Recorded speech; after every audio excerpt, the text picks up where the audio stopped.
Bonjour, nous sommes heureux de vous retrouver pour une nouvelle vidéo Burda Style dans laquelle nous allons vous présenter le modèle 2B de Burda Easy numéro 2, mars-avril 2020.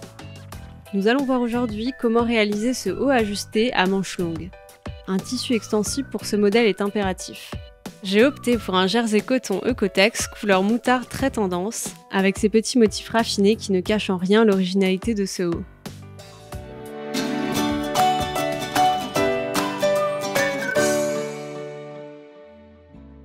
Pour les fournitures, il faut du fil à coudre assorti au tissu, une aiguille simple et une aiguille double spéciale jersey, une canette supplémentaire qui servira de seconde bobine pour l'aiguille double, de la Vliseline T15, il s'agit d'un ruban droit fil extensible à thermocoller, un stylo ou une crétailleur, des ciseaux de couture et des épingles. Pour réaliser ce modèle, j'utilise la machine Expérience 560 de la marque Elna. J'ai coupé les pièces du patron suivant le plan de coupe, en y ajoutant les surplus de couture. Je n'oublie pas les pièces A et B, qui comprennent déjà les surplus, et je reporte tous les repères et indications du patron sur mes pièces, comme l'écran et les astérisques. Dans un premier temps, je thermocolle le ruban sur l'encolure des devants, et je fais de même pour l'encolure du dos, entre les repères 1. Attention à bien faire coïncider le milieu du ruban avec la ligne de couture.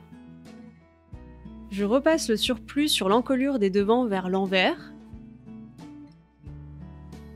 Je mets l'aiguille double et je pose la canette remplie de fil sur le support prévu pour la seconde bobine. Et je pique à 1 cm du bord sur l'endroit du tissu. Je ne surfile pas cette opération puisque l'aiguille double, en piquant, forme un zigzag sur l'envers qui évitera au tissu de s'effilocher. Si vous n'utilisez pas l'aiguille double, surfilez les bords avant de piquer.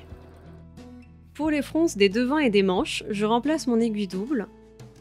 J'agrandis la longueur du point à 4 mm environ, puis je pique à 5 mm de part et d'autre de la ligne de couture, en veillant à laisser dépasser suffisamment de fil aux extrémités des coutures.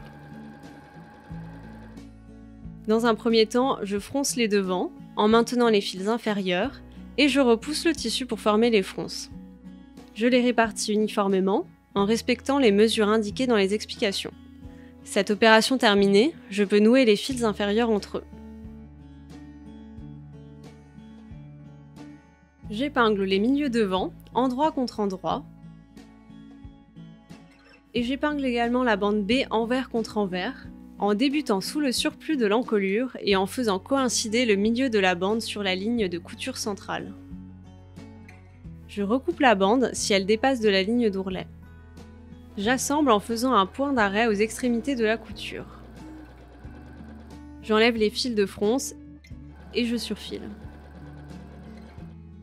J'ouvre délicatement la couture au fer et j'effectue quelques points à la main au niveau du surplus de l'encolure pour maintenir la couture centrale des devants. Je surfile les surplus des épaules. Je superpose les épaules du devant et du dos, endroit contre endroit. Le surplus de l'encolure doit dépasser. J'épingle et j'assemble. Je repasse les coutures en les ouvrant. Je plie et je repasse la bande A dans le sens de la longueur. J'épingle celle-ci sur l'encolure du dos, endroit contre endroit. Les bords ouverts sont posés au bord de l'encolure et je replie les extrémités de la bande vers l'encolure. J'assemble toujours avec un point d'arrêt aux extrémités de la couture. Je recoupe les surplus afin qu'ils ne dépassent pas de la bande une fois cette dernière repliée vers l'intérieur du dos. J'entaille les surplus dans les arrondis, je repasse, j'épingle et je surpique à 7 mm du bord de l'encolure. Je pose le devant sur le dos, endroit contre endroit, j'épingle les coutures latérales en faisant correspondre les repères 2. Et j'assemble. Je surfile les coutures ensemble et je les repasse vers le dos. Les fils de fronce pour les manches sont déjà piqués, je vais donc pouvoir répartir mes fronces comme indiqué dans les explications et en procédant de la même manière que pour les devants. Je plie les manches dans leur longueur, endroit contre endroit, pour faire correspondre les repères 3.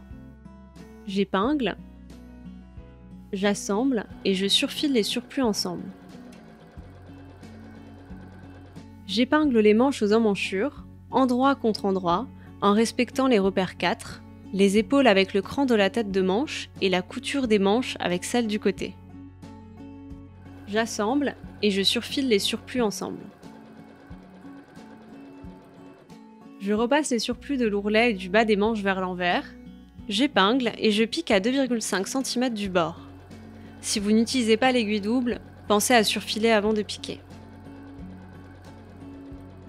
Je repasse en veillant à ne pas tirer sur mon tissu. Le haut est maintenant terminé.